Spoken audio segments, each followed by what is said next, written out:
What's your reaction to the TSA union coming out and saying they would like to be armed so that they could deal with a situation such as we saw at LAX on Friday? Well, first of all, these are baggage and passenger screeners. They're not sworn personnel. We have, again, in each jurisdiction, law enforcement working with airports or airport security and local police of the jurisdiction providing security at the airport. So there are two separate functions, a passenger and baggage screening function. We might want to look at, again, I think a restructuring of TSA. We've now grown the screening force from 16,500, now mind you that was at 9/11, to 51,000 screeners, and then another 15,000 TSA bureaucrats. So I think there's enough room within the number of people that we have to look at having different assignments and maybe taking some of those resources and protecting the security checkpoint. Los Angeles, though, is kind of interesting because I think that has the biggest police force at the airport of any of our major airports. So we already have, as a result of an incident back there, shooting at the LL counter some time ago.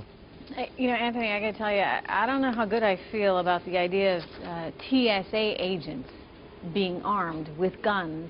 My fear would be you might have an all-out gunfight in the middle of an airport with many innocent bystanders affected by it.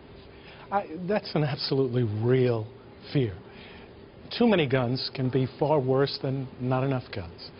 It is not their proper role. Their proper role, and the congressman is right on point on this, is proper screening, baggage, cargo, personnel, passengers who are coming on board.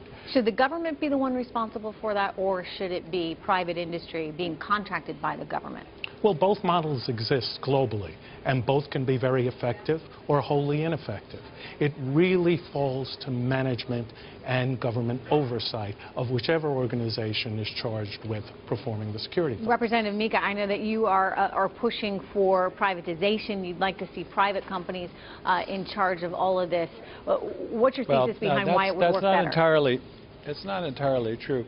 When I helped set up TSA, we actually set up two models. We start out with 5 airports with private screening under federal supervision.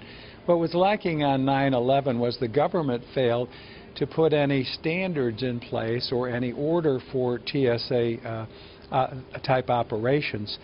And what we have now, we have 17 airports, several thousand TSA workers who work under private contractors, as do most countries.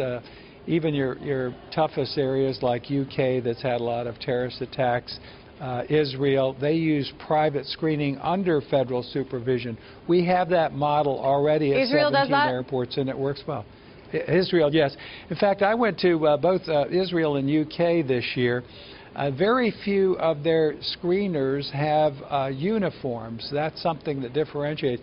We just spent $50 million to put these new blue uniforms on these personnel and badges. They're not sworn law enforcement officers, and I'm wondering if that makes them more, visible to the public, as opposed to the models I've just seen this year, where very few of them actually have uniforms and are identified as a government or TSA screening personnel worker. So, Anthony, what's the solution here? How do we provide security and do it more efficiently?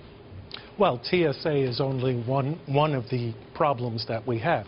Clearly, at the current time, it's mostly security theater.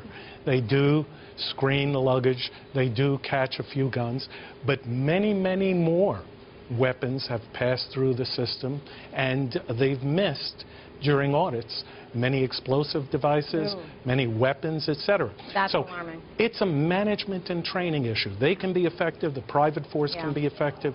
The models of Israel and London are ineffective in comparison to theirs because we will they're watch the size. all those models. Thank you so much.